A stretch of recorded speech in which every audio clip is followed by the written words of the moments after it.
pemuda itu memiliki kekuatan yang luar biasa. Jadi kalau Soekarno itu pernah mengatakan, berikan aku 10 pemuda, maka akan aku taklukkan dunia. Itu kan kekuatan pemuda. Jadi sesungguhnya yang namanya Ashabul Kahfi ini mengingatkan kita bagaimana kuatnya seorang pemuda itu. Oleh karena itu, kita ini mungkin banyak yang sudah sepuh-sepuh, banyak yang tua-tua, tinggal menjaga anak-anak kita, pemuda kita, pemudi kita, agar tetap itu. Tetapi godaan sekarang, apalagi di menjelang di tahun politik ini, luar biasa godaannya pemuda-pemuda kita itu. Ada seorang aktivis pemuda kemudian terjerumus menjadi makelar politik. Ini yang menjadi memprihatinkan kita.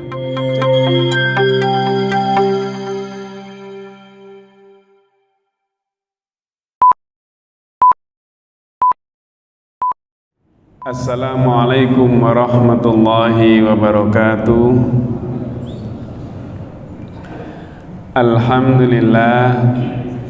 Alhamdulillahilladzi ahyana ba'dama amatana wa ilaihin nusyur.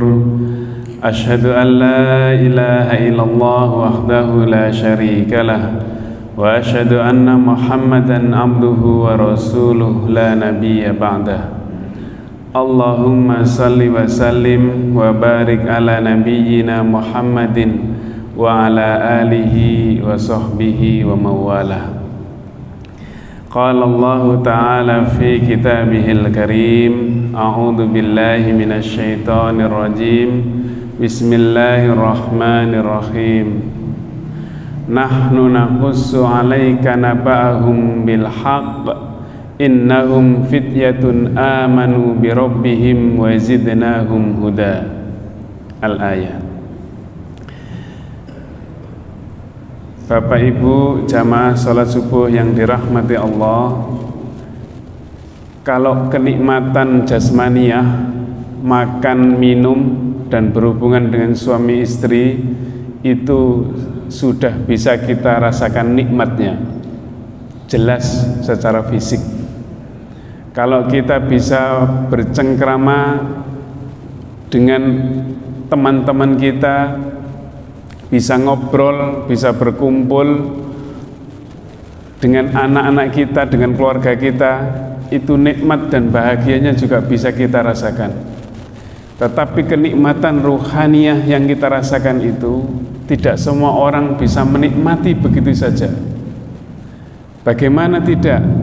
Seseorang yang merasakan nikmatnya ruhaniyah, kenikmatan ruhaniyah, maka seseorang itu akan cenderung ingin melakukan kenikmatan itu seterusnya. Kalau kita makan enak, kita akan ingin makan lagi. Kalau kita minum satu minuman yang enak, maka kita ingin minum lagi, dan begitu seterusnya. Tetapi tidak semua orang kemudian ketika mendapatkan kenikmatan ruhaniyah, melakukan ruhaniyah, ibadah dan seterusnya, itu tidak semua orang kemudian ingin melakukannya lagi. Nah, inilah tidak semua orang bisa merasakan nikmatnya kenikmatan ruhaniyah itu. Jadi kalau kita ini kemudian misalnya datang ke masjid, menjalankan sholat berjamaah, lalu kemudian kita ingin kembali lagi ke masjid, atau kita mungkin membaca Al-Quran, lalu besok lagi kita ingin membaca lagi Al-Quran. Kalau kita ingin berzikir pagi dan sore, lalu kita ingin melakukannya lagi keesokan harinya, maka itu berarti kita insya Allah sudah merasakan nikmatnya kenikmatan ruhaniyah. Tetapi satu hal yang harus kita jaga di dalam hati kita adalah jangan sampai kenikmatan ruhaniyah yang kita lakukan itu kemudian membuat kita itu bangga, membuat kita ujub, lalu kemudian membuat kita itu sombong dengan diri kita, lalu kita merasa lebih baik dari orang lain. Itu bahayanya. Dan itu setan akan senantiasa menggoda itu, membisi kepada kita atas apa yang kita lakukan dengan amal kesalehan dan ibadah kita sehari-hari. Oleh karena itu, mari kita syukuri kenikmatan ruhaniyah yang mungkin membuat kita ketagihan, yang membuat kita melakukan terus-menerus akan kenikmatan ruhaniyah itu. Bapak Ibu jamaah salat subuh yang dirahmati Allah, Saya ingin melanjutkan hikmah dari surat Al-Kahfi ayat 13, 14, dan 15. Jadi hikmah pertama, ketika Ashabul Kahfi itu berkumpul bersama pemuda yang lain, lalu menjadi Ashabul Kahfi, fityatun, pemuda-pemuda itu. Hikmah pertama adalah bahwa untuk menjaga keimanan seseorang, menjaga keistiqomahan seseorang, maka seseorang itu sebaiknya harus berkumpul bersama orang-orang yang soleh. Jadi Ashabul Kahfi itu tidak sendiri-sendiri, tetapi dia bersama pemuda yang lain, dia mempertahankan imannya itu. Nah, hikmah bagi kita, kalau kita ingin menjadi istiqomah dengan ibadah kita, istiqomah dengan keimanan kita, maka yang perlu kita lakukan adalah kita perlu berkumpul dengan orang-orang yang mempunyai kecenderungan keimanan yang sama.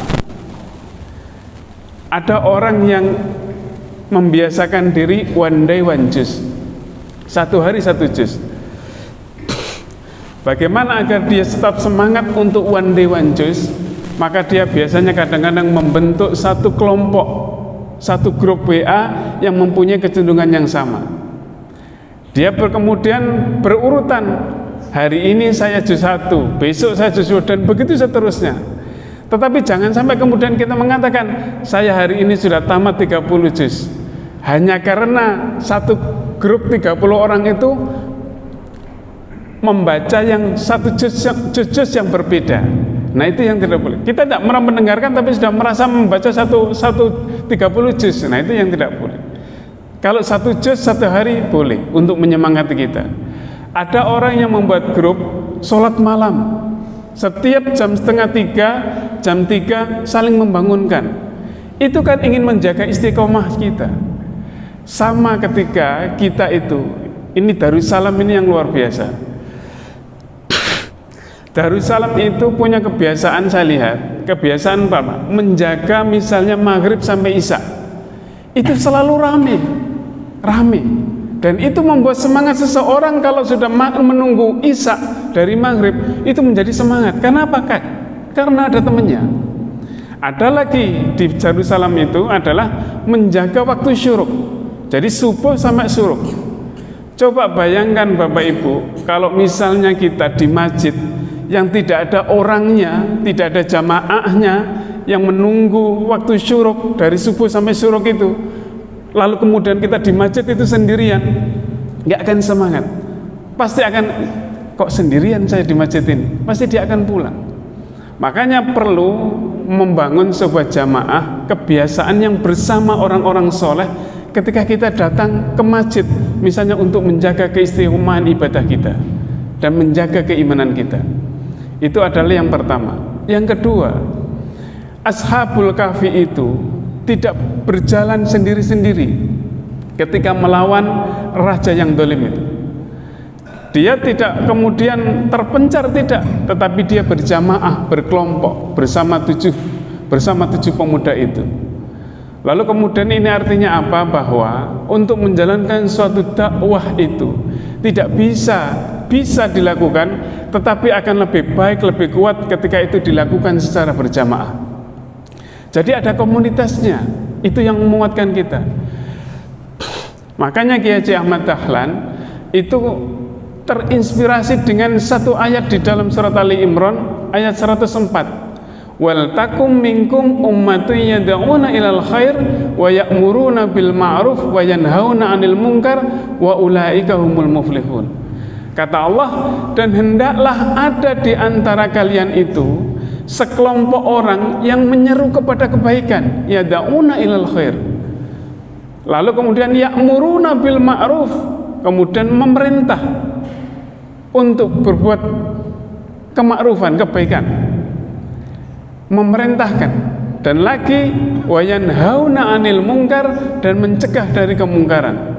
Kalau itu sudah terbentuk, kata Allah, wa ulaika humul muflihun, maka itulah orang-orang yang mendapat kebahagiaan, mendapat keuntungan. Jadi kalau kita mungkin sering mendengar kalau sapu lidi untuk memindahkan kerikil itu tidak mungkin bisa. Tetapi kalau sapu lidi sudah diikat menjadi satu, maka itu menjadi kekuatan yang luar biasa. Di dalam surat As-Saff, Allah juga mengingatkan, innallaha yuhibbul ladzina yuqatiluna fi sabilihi saffan ka'annahum bunyanun marsus. Jadi orang berjihad itu, orang yang berperang, kalau dulu berperang, sekarang tidak ada perang, kecuali kalau ke Palestina misalnya. Kalau sudah berjihad, maka perlu bunyanun marsus, soffa, perlu barisan yang kuat. Ka'annahum bunyanun marsus, seperti bangunan yang kokoh. Nah, ini yang kita perlukan. Kalau di dalam bahasanya Ali bin Abi Thalib, al-haqqu bila nidhamin saya ghalibuhul batilu binidhamin. Sebuah kebenaran yang tanpa keteraturan, tanpa diorganisir, akan dikalahkan dengan kebatilan, akan dilakukan oleh kebatilan yang terorganisir. Jadi inilah hikmah yang kedua. Hikmah yang ketiga adalah bahwa Ashabul Kahfi itu adalah pemuda-pemuda yang mandiri. Ayahnya pejabat, jadi anak buahnya Raja Dqiyanus, tetapi dia berdiri sendiri karena be yourself, karena dia menjadi dirinya sendiri. Di dalam pepatah Arab disebutkan, laisal fata mayyaqulu kana abi, walakinnal fata mayyaqulu ha anata. Jangan dianggap seorang pemuda, kata pepatah itu, kalau dia masih mengandalkan ayahnya, kalau dia masih mengandalkan ibunya, kalau dia masih mengandalkan Pak D-nya, kalau dia mengandalkan Pak Leknya dan seterusnya. Oh, jangan dianggap pemuda itu. Tetapi yang dikatakan pemuda, yang mengatakan ha anata, ini loh saya. Jadi Ashabul Kahfi berbeda dengan ayah-ayahnya, dengan orang tuanya. Orang tuanya biarkan percaya kepada raja yang zalim, pada Dqiyanus. Tetapi pemuda ini beriman dengan dirinya, dengan diri sendiri. Oh, saya beriman, jadi dialah menjadi diri sendiri. Ha anata, ini saya orang yang beriman. Jadi ini yang luar biasa. Dan yang keempat adalah hikmah yang keempat dari Ashabul Kahfi adalah bahwa Ashabul Kahfi ini dalam membentengi keimanan itu senantiasa berjamaah.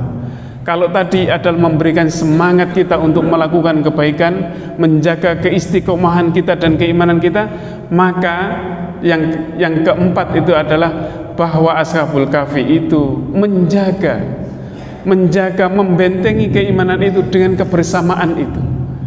Jadi kenapa kalau misalnya melenceng sedikit, maka temannya akan mengingatkan. Kalau dia ingin berbuat maksiat dan dosa, maka temannya akan mengingatkan.